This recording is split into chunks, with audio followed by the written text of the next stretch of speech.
नमस्कार, आपके साथ मैं हूं राम मोहन शर्मा और आप देख रहे हैं डिटेक्टिव जुर्म की दुनिया से जुड़ी हर बड़ी खबर आप तक पहुंचाता है। समाज में होने वाले हर गुनाह, हर बड़ी वारदात से आपको आगाह करता है ताकि आप भी सुरक्षित रहें, सावधान रहें और खुद को महफूज रख सकें।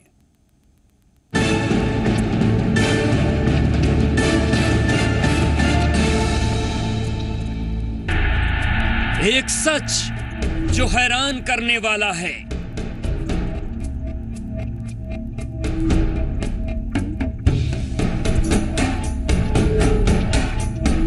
एक खुलासा जो परेशान करने वाला है।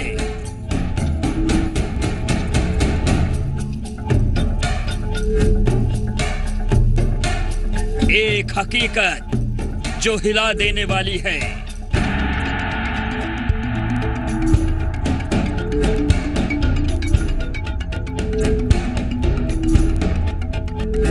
यहां गंदा धंधा होता है।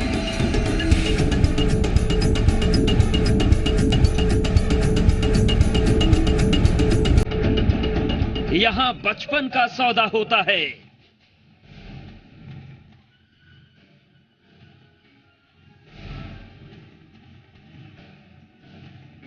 यहां इंसानियत तार तार होती है।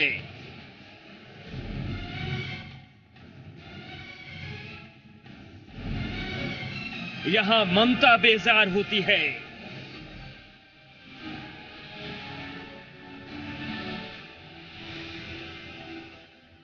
यहां बच्चे इसलिए पैदा किए जाते हैं ताकि उनकी खरीद फरोख्त हो सके।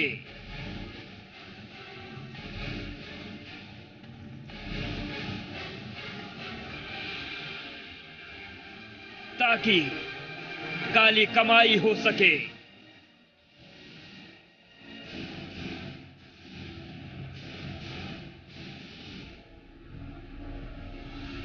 एक अस्पताल जहां के डॉक्टर हैवान बन चुके हैं।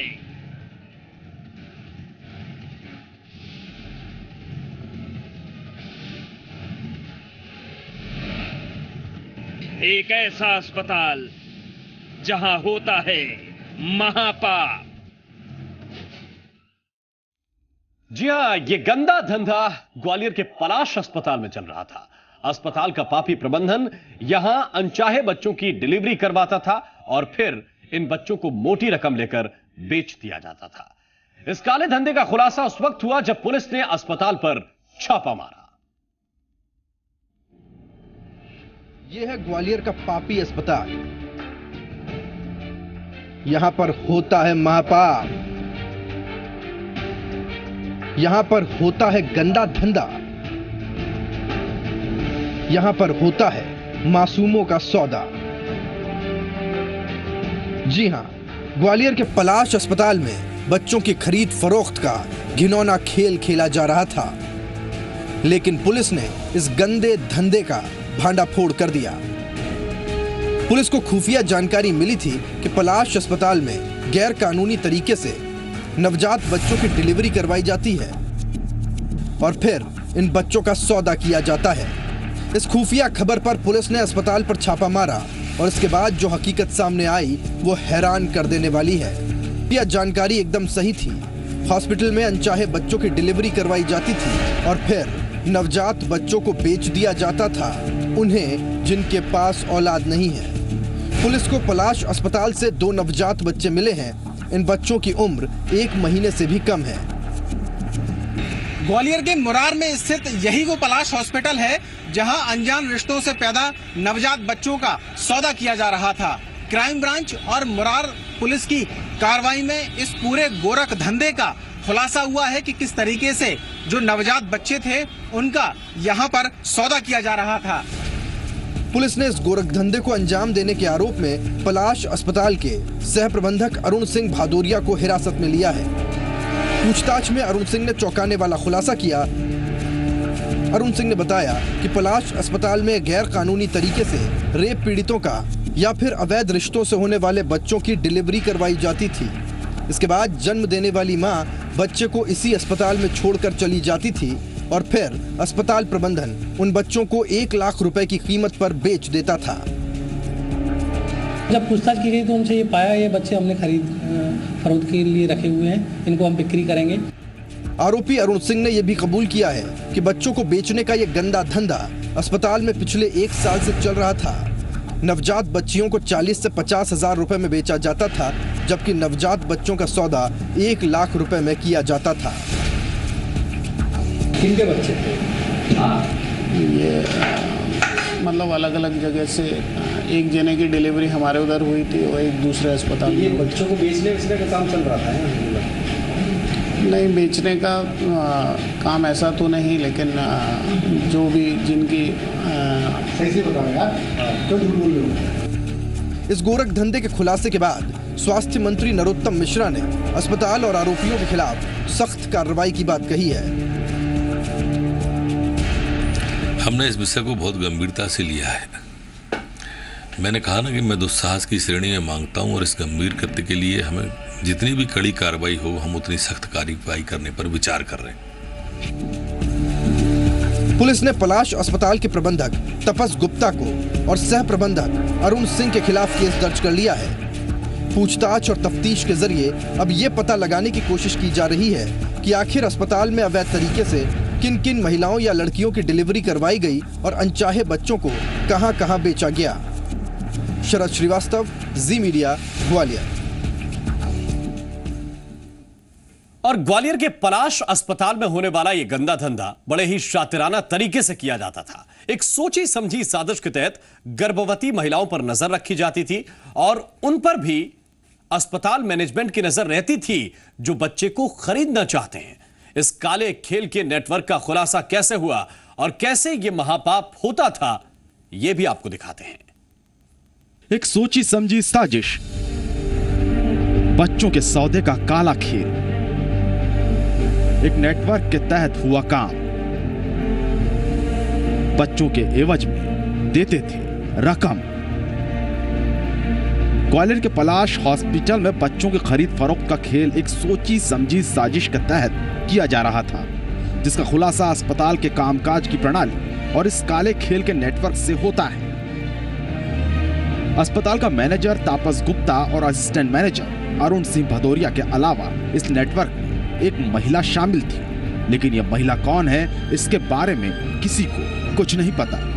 अस्पताल के मैनेजर्स और वो महिला उन परिवारों पर नजर रखते थे जो अनचाहे रिश्ते से जन्म लेने वाले बच्चों की डिलीवरी कराना चाहते थे। ये लोग उन परिवारों को लालच देते थे कि डिलीवरी अस्पताल में हो और बच्चे के एवज में उन्हें अच्छी रकम भी दी जाएगी। कोई कुंवारी लड़की है या कोई अन्य महिला है जो जिसको गर्भ हो गया है, उसको ये लोग ललचा के कि हम उस एवज में आपको कुछ रकम भी देंगे और आप बच्चा हमको सुपुर्द कर दें, इस प्रकार के वो लालच में उनको फंसा के और बच्चों को ये प्राप्त करते थे और आगे एजेंट ढूंढ के उनको डिलीवरी करते थे। बच्चों की खरीद फरोख्त का यह काला खेल बेहद ही शातिराना तरीके से चल रहा था।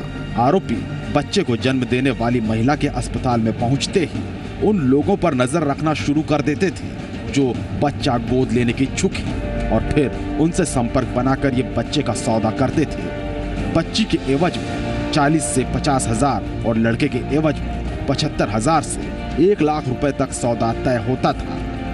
लेकिन अब पुलिस को पलाश अस्पताल से 2 नवजात मिले हैं। पुलिस को मिले बच्चों की अस्पताल रिकॉर्ड में एंट्री नहीं है, यानी मिले हुए 2 बच्चों का भी सौदा होने जा रहा था। पुलिस को 5 बच्चों के सौदे की जानकारी भी हाथ लगी है। इनमें से एक बच्चा लखनऊ के अनुपम ने खरीदा है, एक बच्चा डबरा की रहने वाली रिंकी ने खरीदा है और एक बच्चा अस्पताल के मैनेजर तापस गुप्ता ने रखा है। हालांकि पुलिस ने बच्चा खरीदने वाले और बेचने में शामिल सभी लोगों के खिलाफ रिपोर्ट दर्ज कर ली है, लेकिन इनमें से अभी सिर्फ असिस्टेंट मैनेजर अरुण सिंह भदौरिया ही गिरफ्तार हो सका है। बाकी आरोपियों की गिरफ्तारी के लिए टीम बनाई गई है। कुछ डिटेल मिला हुआ है, उनके नाम भी क्लियर हुए हैं। टीम भेज के जल्दी दबिश करवा के और उनको पकड़ा जाएगा। ग्वालियर के पलाश अस्पताल का रजिस्ट्रेशन करीब 3 साल पुराना है और इसमें बच्चों के खरीद फरोख्त का ये काला कारोबार बीते 1 साल से चल रहा था। इस अस्पताल से कुछ ही दूरी पर सरकारी मैटरनिटी अस्पताल भी है, इसलिए अब आशंका है कि वो अज्ञात महिला जो इस नेटवर्क में शामिल है उसकी मदद से सरकारी अस्पताल के मरीजों पर नजर रखी जाती रही होगी और फिर उसकी खबर के मुताबिक उन परिवारों को पलाश अस्पताल लाया जाता होगा जिन्हें अनचाहे बच्चे को जन्म देना है। कानूनी प्रावधान हैं, उनके अंतर्गत कार्रवाई जरूर करेंगे। हो सकता है कि उनका नर्सिंग होम का लाइसेंस भी निरस्त कर दें। बच्चों की खरीद फरोख्त का ये खेल इस अस्पताल में बेधड़क जारी था और इसका खुलासा उस वक्त हुआ जब जी मीडिया की टीम ने मौका मुआयना किया। दस्तावेज साफ तौर पर इशारा कर रहे थे कि इस गोरख धंधे को चलाने के लिए सारे इंतजाम पुख्ता तौर पर किए गए थे, लेकिन हेल्थ डिपार्टमेंट की नजर इस पर नहीं पड़ी।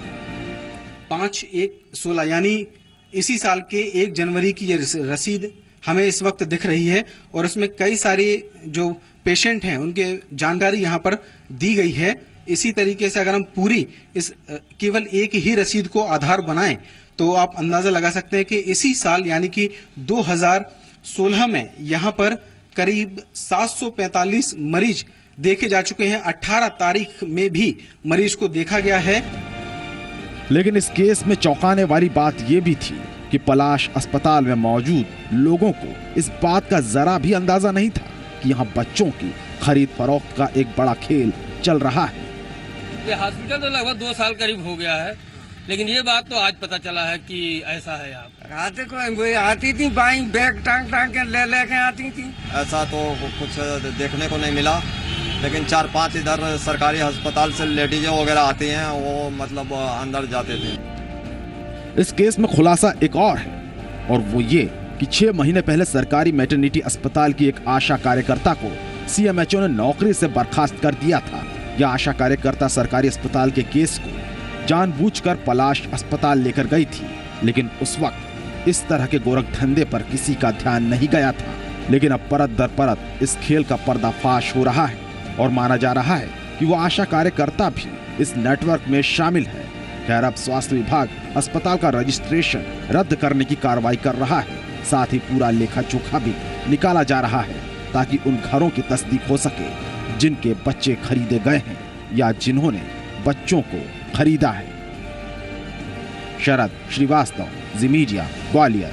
डिटेक्टिव में अब बात हर्ष फायरिंग की, लेकिन इस हर्ष फायरिंग पर सवाल उठ रहे हैं क्योंकि यहां कहने को हर्ष फायरिंग हुई है, लेकिन आरोप है कि फायरिंग जानबूझकर की गई है। दरअसल इस केस में बात सिर्फ फायरिंग की नहीं है, बल्कि फायरिंग से घायल हुए लोगों की है। यह फायरिंग शादी से पहले फलदान समारोह के दौरान हुई, जिसमें दूल्हा बुरी तरह से जख्मी हो गया। न सिर्फ दूल्हा बल्कि कई और लोगों को भी गोली छूती हुई निकल गई। शादी की खुशियां गम में बदली, बस एक गोली चली और फैल गया सन्नाटा। शादियों में हर्ष फायरिंग कई क्षेत्रों में स्टेटस सिंबल है। शादी के दौरान फायरिंग यानी जैसे दूल्हे को सलामी दी जा रही हो, लेकिन यह हर्ष फायरिंग कई लोगों की खुशियों के रंग में भंग डाल देती है। और इस बार भी कुछ ऐसा ही हुआ। यह मामला है मुरैना जिले के दिमनी थाना क्षेत्र में आने वाले गांव ऐसा का, जहां फलदान का कार्यक्रम चल रहा था।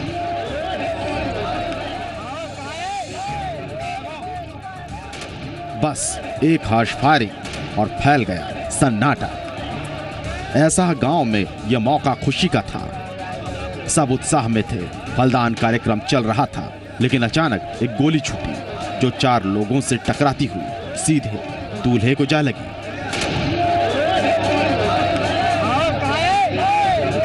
दूल्हे समेत 4 लोग इस हर्ष फायर में घायल हो गए, जिन्हें इलाज के लिए ग्वालियर और आगरा के अस्पतालों में भर्ती कराया गया है।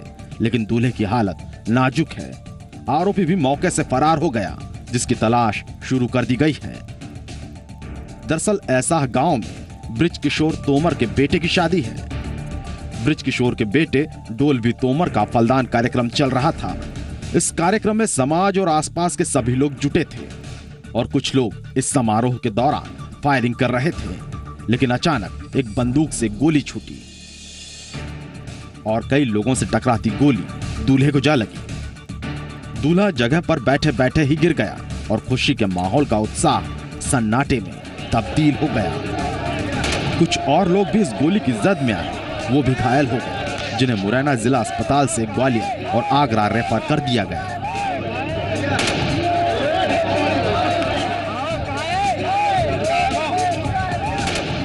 लेकिन इस हर्ष फायरिंग पर सवाल खड़े हो रहे हैं, क्योंकि आरोपों के आधार पर एक नई थ्योरी सामने आ रही है, जिसमें जानबूझकर फायरिंग करने की बात कही जा रही है।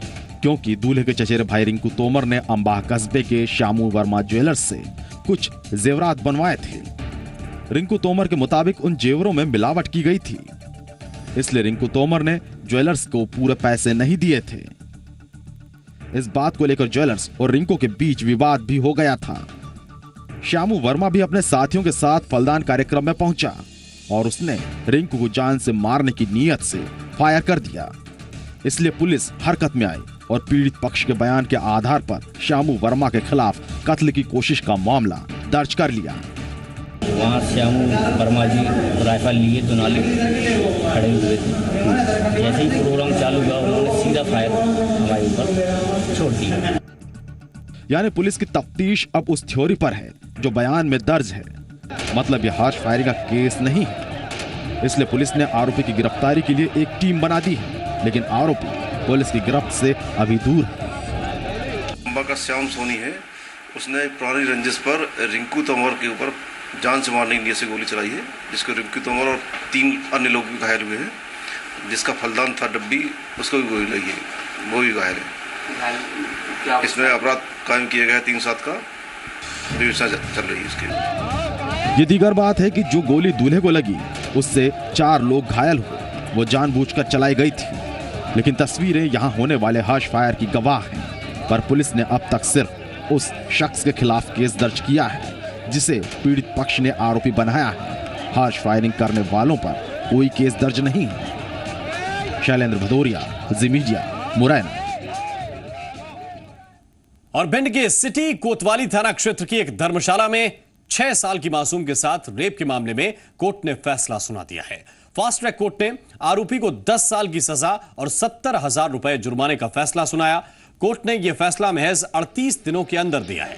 दरअसल 10 मार्च 2016 की रात व्यापार मंडल धर्मशाला में एक शादी समारोह चल रहा था। इसी दौरान वहां खेल रही 6 साल की मासूम बच्ची को आरोपी गौरव चौहान बेला फुसलाकर एक कमरे में ले गया और वहां उसके साथ रेप किया। लड़की के चिल्लाने के बाद मौके पर पहुंचे लोगों ने पहले तो आरोपी की जमकर पिटाई की और फिर पुलिस के हवाले कर दिया था।